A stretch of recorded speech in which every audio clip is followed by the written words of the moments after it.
തെളിച്ചമേകാൻ പൊൻപുലർക്കാലം വെളിച്ചമാകുമ്പോ നുറുങ്ങുവെട്ടം പക്ഷിപരാഗം തെളിച്ചു കാട്ടുമ്പോ വരുന്നു ദൈവം മനസ്സിനുള്ളിൽ തിളക്കമേകിടാൻ തരുന്നു ധ്യാന പ്രകാശമാർക്കും വിളക്ക് വയ്ക്കുമ്പോൾ നുറുങ്ങുവെട്ടം ഇറങ്ങിടട്ടെ ഹൃദന്തമെല്ലാം യുഗപ്രകാശത്താൽ മറഞ്ഞിടട്ടെ മനാന്ധകാരം യുഗപ്രസാദത്താൽ നുറുങ്ങുവെട്ടം.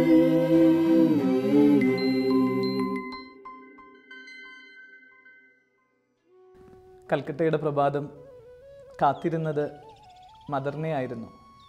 പൂവും പുല്ലും പുഴയും അവിടെയുള്ള സകല ചരാചരങ്ങളും ആഗ്രഹിച്ചിരുന്നത് അവളുടെ സാന്നിധ്യമാണ് എന്ന് പറയപ്പെടുന്നുണ്ട്.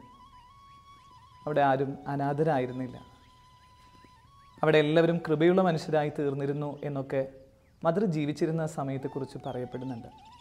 പറഞ്ഞു വരുന്നത് നമ്മളൊക്കെ ഇഷ്ടപ്പെടുന്ന, ജീവിച്ചിരിക്കുമ്പോൾ തന്നെ വിശുദ്ധ എന്നൊക്കെ അറിയപ്പെടുന്ന മദർ തെരേസയെ കുറിച്ചാണ്.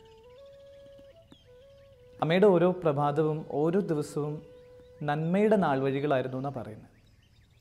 അമ്മയുടെ ഓരോ ശ്വാസത്തിലും നന്മ ചെയ്തതിൻ്റെ തുടിപ്പും നന്മയിലേക്ക് ചാഞ്ഞതിൻ്റെ ഓരവും ഉണ്ടായിരുന്നു എന്നൊക്കെ പറയുന്നു. അമ്മയെക്കുറിച്ചുള്ള ഓരോ സംഭവവും ഏതാണ്ട് 56,000 മനുഷ്യരെയാണ് അമ്മയുടെ ജീവിത വഴികളിൽ ഏറ്റവും ചുരുങ്ങിയത് തൊട്ടിട്ടുള്ളതെന്ന് പറയും. ഈ 56,000 മനുഷ്യരും വേദനിച്ചിരുന്നവരായിരുന്നു, മാനസികമായും ശാരീരികമായും തളർന്നവരായിരുന്നു എന്നൊക്കെയാണ്. ഒത്തിരി മേഖലയിലുള്ളവരെ അമ്മയുടെ സാന്നിധ്യം വഴിയായിട്ട് അനുഗ്രഹിക്കപ്പെട്ടിരുന്നു എന്നാണ് അറിയുന്നത്. പ്രത്യേകിച്ച് നിർധനരായിട്ടുള്ള രോഗികൾ, കിടപ്പ് രോഗികൾ, അവരൊക്കെ. അപ്പം എങ്ങനെയാണ് അമ്മയ്ക്ക് ഇങ്ങനെ ഒരു മേഖലയിലേക്ക് എത്തിപ്പെടാനായിട്ട് പറ്റിയത്? അല്ലെങ്കിൽ അമ്മ ജീവിച്ചിരിക്കുമ്പോൾ തന്നെ അവളെങ്ങനെയാണ് വിശുദ്ധ എന്ന് പറയപ്പെട്ടിരുന്നതെന്നൊക്കെ ചോദിക്കുന്നവരുടെ അടുത്ത് ഒരു ചെറിയ പുഞ്ചിരിയോടുകൂടെ ഈ മദർ തെരേസ പറയുന്ന കാര്യമുണ്ട്.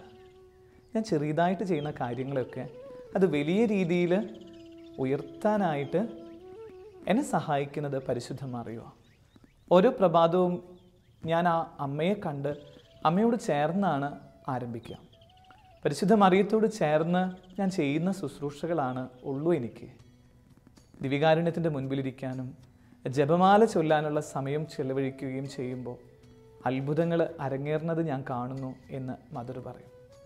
അതുകൊണ്ടാണ് മദറിനെ കുറിച്ചൊക്കെ എഴുത്തുകാരും അല്ലെങ്കിൽ ഈവൻ നിരീശ്വരവാദികളായിട്ടുള്ള മനുഷ്യർ പോലും പറയാറുണ്ട്, അവളുടെ presence itself is a blessing.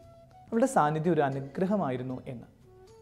വിശുദ്ധിയാക്കുന്ന സമയത്തൊക്കെ നമ്മൾ മലയാളികൾ പോലും ഒക്കെ ഒത്തിരി സന്തോഷിച്ചത് അമ്മയുടെ സാന്നിധ്യം നമ്മൾ അനുഭവിച്ചിരുന്നു എന്നുള്ളതാണ്. അമ്മ ഒരിക്കൽ തൃശ്ശൂർ വന്നിട്ടുണ്ടായിരുന്നു. തൃശ്ശൂർ വന്ന ആദ്യം പറയണ കാര്യം ഇങ്ങനെയാണ്: ആർക്കും വേണ്ടാത്ത കുഞ്ഞുങ്ങളെ എനിക്ക് താ, അവർക്ക് വേണ്ടി എനിക്ക് നന്മ ചെയ്യാൻ ആഗ്രഹമുണ്ടെന്ന് പറയാം. അവിടെ അടുത്തുള്ള അമ്മ സന്ദർശിച്ച സ്ഥലങ്ങൾ പോലും ഇങ്ങനെയുള്ള പാവങ്ങളുള്ള ഒത്തിരി വേദനിക്കുന്നവരുടെ അടുത്തേക്കാണ് അമ്മ വന്നിട്ടുള്ളത്. ഈ അമ്മയെ വിശുദ്ധയാക്കുമ്പോൾ അന്നത്തെയുള്ള ഇപ്പോഴത്തെ ഫ്രാൻസിസ് മാർപ്പാപ്പയൊക്കെ പറയുന്ന വാചകം എങ്ങനെയാണ്: നന്മയുടെ ആൾരൂപം.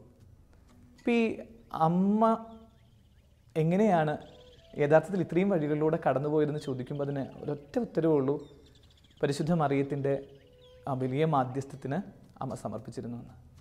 പിന്നെ ഈ ഒരു ദിവസം നമുക്കൊരു അനുഗ്രഹത്തിൻ്റെ ദിവസമാക്കി മാറ്റണം. എല്ലാ ദിവസവും പോലെ ഈ ദിവസവും കടന്നു പോകാൻ പറ്റില്ല. നമുക്കറിയാം 65, 70, 80 ഒക്കെ മാത്രം ലൈഫ് സ്പാൻ ഉള്ളവരാണ്, വർഷങ്ങളുള്ളവരാണ് നമ്മൾ. മണിക്കൂറിൻ്റെ കണക്കെടുക്കുമ്പോൾ ഏതാണ്ട് 7 ലക്ഷം മണിക്കൂർ, 8 ലക്ഷം മണിക്കൂറൊക്കെ. അതിന് ദിവസങ്ങൾ നോക്കിക്കഴിഞ്ഞാൽ 36,000 ദിവസമൊക്കെ. ഇത്രയും ചെറുതാണ് നമ്മൾ. അത് കഴിഞ്ഞ് നമ്മൾ എവിടേക്ക് പോകുന്നു എന്നതിനെക്കുറിച്ച് അത്ര ധാരണയൊന്നുമില്ല, നമുക്കില്ല.